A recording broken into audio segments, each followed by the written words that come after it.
This is Dental All Stars, where we bring you the best in dentistry on marketing, management, and training. Here's your host, Alex Nottingham. Welcome to Dental All Stars. Let's talk about how to train like the Fortune 500.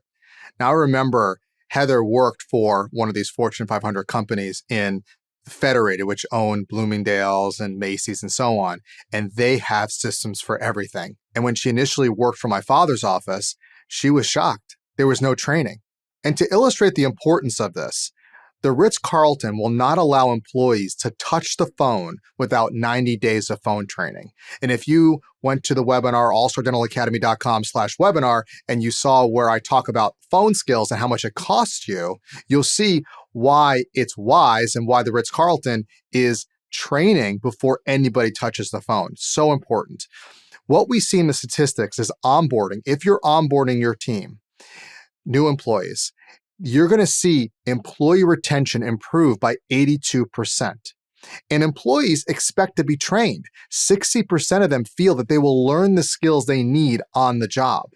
So that's onboarding. Then we have comprehensive training. This is how you get your competitive advantage. This is where you're training ongoing, little by little. So what should you look for in training your team on customer service and practice management skills? First, you want structured coursework and testing. An easy way to do this is e-learning online. The second is you want study guides and action plans that show you how to do it, how to implement what you are learning. You want to evaluate phone calls to see the feedback on what are you training and is it translating to what's actually happening with patients. And you want some sort of accountability. The key to success that we teach here at All Star is 20 minutes a week of coursework every week. No skipping, no excuses. Don't do more than that, but don't do less than that. It's the consistency that's key. And we all heard the story about the tortoise and the hare. And we know the tortoise won the race between the hare. Even though the hare is much faster, the hare got distracted and the tortoise was slow and steady and won the race. I was a study skills specialist in college, and I ended up graduating summa cum laude 4.0 GPA. And many people said, oh, it's because you're smart. Well, I like to think that's part of it, but really it was I knew how to study. And the trick was little by little. I never crammed. And so I was always ready to go. It was little by little, same thing with the tortoise and the hare. And the same thing is true with your dental practice. Train little by little. And there's many opportunities to train. You have huddles, you have weekly meetings, you have monthly events you could do individually at the office or at home. And there's feedback mechanisms that you can use: quizzes and exams, certifications, phone call evaluations, coaching.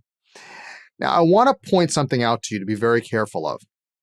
And these are the mystery calls.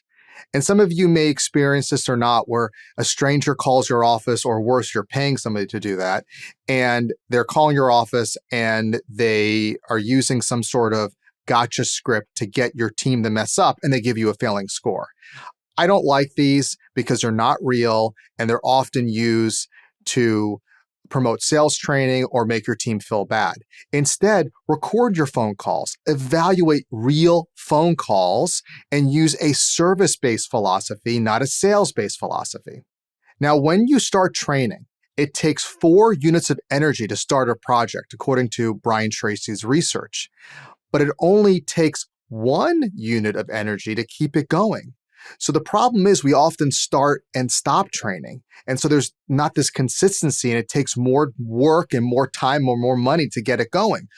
But the point is, once you start onboarding and you get it going, keep it going. That's where the comprehensive training little by little helps. When I worked for Tony Robbins, we saw this training effect happen, where when you train people, skill will improve, but it will sharply decline.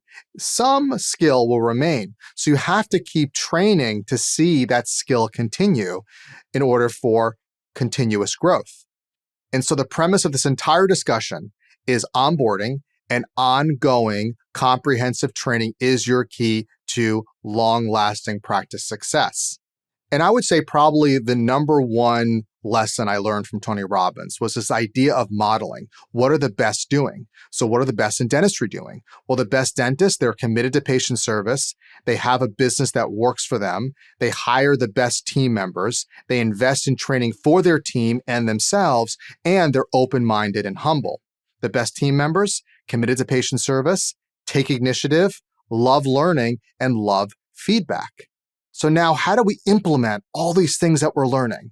Well, I'll tell you, go to allstardentalacademy.com/webinar. And in that webinar, I tell you how to implement phone training, how to reduce turnover, how to be more efficient and effective in your practice. So check it out, allstardentalacademy.com/webinar.